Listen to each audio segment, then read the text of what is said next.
About 2 years ago, one of the researchers on Scrap Heap Challenge and Junkyard Wars said, this is really good, but we should do something much, much bigger, and why don't we do a thing where they have to build armoured vehicles and then we drop bombs on them from helicopters and we fire at them with real cannons and we put them through underwater and fire them with torpedoes.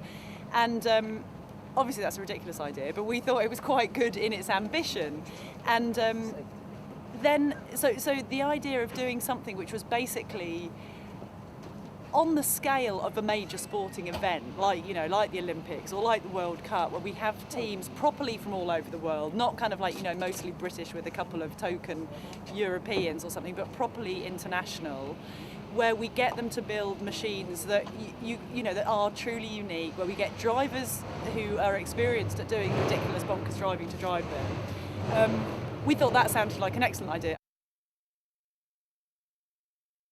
So over the course of the last year or so, Greg and I have been sitting in various different rooms in LA and London asking ourselves, what do we want to see cars do? What things can we put them through that will test every faculty of these cars which don't even exist yet, but the cars of our imaginations? And I guess worked each other up into more and more of a ridiculously ambitious frenzy about what we thought was possible, and then basically that, and I haven't actually worked it out, but it was probably on average about a game every 3 or 4 weeks, came up with the 9 games which now make up Full Metal Challenge. The first time I came down here with Greg, it was still completely empty, a disused power station. Where Metropolis was a frozen over lagoon. And we were just starting to plot out what could go where. We thought we wanted 10-pin in the turbine hall because there's that fantastic expanse of wall where we thought that can just be covered with, some kind of painting. And earmark, the idea of shooting inside the cooling towers was just, kind of amazing, because you go in there. Well, actually you go in there and you look up, so not many of the games are happening up there. But then quite soon up, then the question really was who was going to design these games, because we talked about them from an engineering point of view and from a contestant point of view, but actually what was going to be the whole look of the thing. And then I had a meeting with a woman called Cathy Rogers, who is now our production designer, and she went away and came back with some ideas, which was basically, why don't we create a fairground, but it's a fairground for vehicles rather than a fairground for people. And suddenly it was one of those things where you couldn't believe you hadn't thought of it before, because all the games were very fairgroundy, and Greg and I had talked a lot about arcade games but kind of on a massive scale, or video games brought to life, but somehow the whole fairground thing united it all together. So a game that had been pinball became bumper cars, because that's what you get in a fairground, and the whole look of it became very colourful and ornate, and kind of that having with that sort of faded glory of kind of like crappy old seaside towns. And as soon as she came in with the first drawings, I just thought it was fantastic. Partly because of doing Scrap Heap and Junkyard for a long time, I'm slightly sick of the sight of rusted metal. So the idea of actually having big areas of red and pink and blue, and I think maybe brought out my feminine side. But then the first day I came down here, and they just put up the backdrop, the blank canvas that then was the 10-pin, and I watched the art department painstakingly drawing the first line of the first colour of the rainbow from one end of the wall to the other, and it was almost a tearful moment. It was amazing, because suddenly you realise this is going to happen. I think different games have been my favourite at different times. Some of them definitely were more kind of conceptually interesting when we were figuring them all out, and I think Greg and I, who are both mathematically obsessed, really enjoyed working out the permutations of a maze and how many revolutions of a gate will lead to how many different permutations of a route.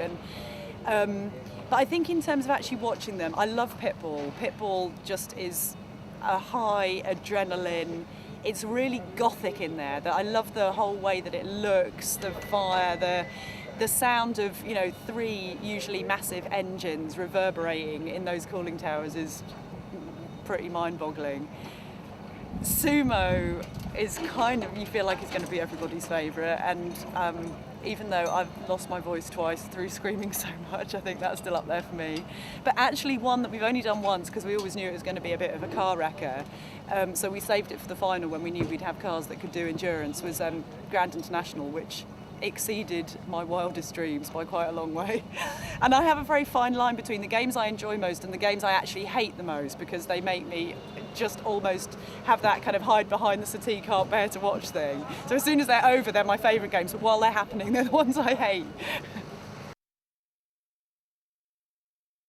I mean, obviously every time a car rolls over, you have a heart in the mouth moment of thinking, you know, is that driver going to be unscathed?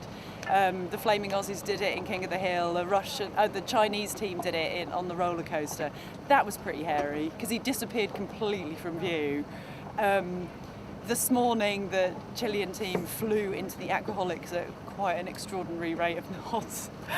There's been quite a lot, actually. And there's a few bits that probably won't even make it into the programme, like when the Autobahn boys' engine exploded on the start line of Sumo and all caught on fire. And I think most days of shooting, there's been at least one heart-stopping moment. And as soon as you've had it for the day, you sort of think, excellent, I can relax now. But then, you know, sometimes they'll sneak up on you as well.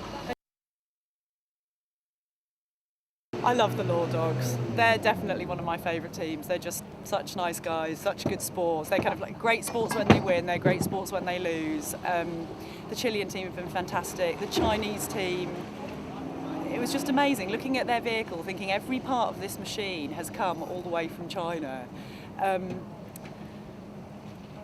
Aquaholics are a great team. I mean, actually, all the teams that have got through Actually, I shouldn't say that in Scrappy, because all the ones you hate that win, I won't say that.